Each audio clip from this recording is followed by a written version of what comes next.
De quoi s'agit-il? On va vous donner quelques idées sur comment faire pour parler anglais. Mais avant de vous donner les idées, ceux qui veulent parler anglais n'ont qu'à lever le doigt, je vais voir. Vous voulez parler anglais, c'est ça? Correctement, c'est ça? Ok. Qui va me donner une seule raison pour laquelle il veut parler l'anglais? Oui? Je vais apprendre l'anglais pour ne pas avoir de difficultés au collège. Pour ne pas avoir de difficultés au collège. C'est déjà une idée. Ça prouve combien de fois vous avez connaissance comme quoi la langue anglaise est très capitale de nos jours. Quelles sont les astuces pour vous amener à apprendre la langue anglaise? Si vous voulez apprendre n'importe quelle langue, en l'occurrence la langue anglaise, la première des choses c'est quoi? C'est le vocabulaire. Vous devez savoir comment on dit cahier en anglais.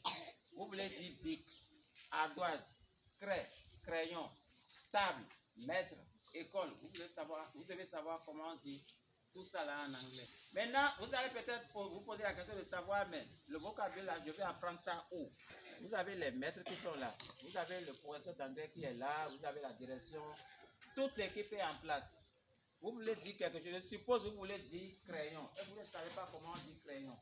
Vous pouvez vous rapprocher de l'un de vos maîtres. Crayon en anglais, comment est-ce que ça se dit? En dehors de ça, même entre vos camarades, vous avez des gens qui sont en mesure de dire tout au moins un mot en anglais. Vous pouvez aussi vous rapprocher d'eux. Si vous partez à la maison, que ce soit entre frères et sœurs, que ce soit avec votre papa, votre maman, vous êtes en mesure aussi de parler anglais avec eux. S'ils ne comprennent pas, s'ils ont au moins un Android, c'est-à-dire un téléphone, ils peuvent vérifier dedans et vous donner le mot. Pourquoi ça? Parce que si vous voulez parler l'anglais, les vocabulaires qui existent, vous ne pouvez jamais tout boucher dans la tête. Ça, c'est pas possible. Deuxième astuce, si vous voulez parler l'anglais, il ne faut pas avoir honte de faire des fautes. Parce que la vie est une école. C'est vrai, vous allez dire que je suis devant vous ce matin parce que je connais plus que vous. Non.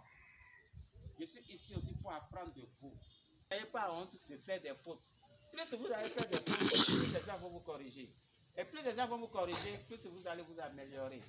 Et au bout d'un temps, les gens vont vous rencontrer en ville ou bien à l'école, ou bien même lors d'une rencontre, lors d'une réunion, et vous serez en mesure de prendre la parole devant le public. On va dire, mais quand est-ce que vous avez appris l'anglais comme ça? C'est tout simplement parce que, vous avez eu la curiosité, pour ne pas dire la volonté, de commencer par cultiver votre vocabulaire au jour le jour. 2, vous n'avez pas honte de parler. Donc, il faut parler sans cesse. Et troisièmement, chaque fois que vous rencontrez quelqu'un, vous n'hésitez pas à échanger. Le fait de parler l'anglais, ça a deux avantages. Primo, le vocabulaire que vous avez appris, quand vous parlez, ça vous permet d'enregistrer. Ça reste dans votre cerveau, dans votre tête. Deuxièmement, quand vous êtes en train de parler avec quelqu'un, la personne, votre interlocuteur, qui ne comprend pas ce nouveau vocabulaire, il va vous demander, mais ce nouveau vocabulaire-là, ça veut dire quoi? Et vous allez le lui expliquer. Donc, en lui expliquant ça, c'est une manière encore d'enregistrer ça dans votre tête. Donc, il faut parler l'anglais sans cesse. Parler l'anglais partout où vous êtes, vous parlez l'anglais. Vous trouvez votre professeur, n'importe qui vous trouvez, même en ville, même à la maison. Parlez, vous avez encore des grands frères, ceux qui sont au collège. Profitez, parlez l'anglais. Maintenant, en dehors de ça, vous savez, l'anglais, c'est devenu comme une clé qui peut vous permettre d'ouvrir toutes les portes. Quand vous parlez l'anglais, vous êtes en mesure d'aller en contact avec tout le monde à travers le monde entier. On va peut-être vous demander ce que vous voulez devenir demain. Certains vont dire peut-être je vais devenir docteur, je vais devenir avocat, je vais devenir pilote, etc., etc. Si vous ne maîtrisez pas l'anglais, ça serait difficile, pour ne pas dire quasiment impossible. On va créer un English Club pour vous amener à parler. Je veux faire de vous des gens capables, quand ils seront devant le public, d'être en mesure de s'exprimer en anglais.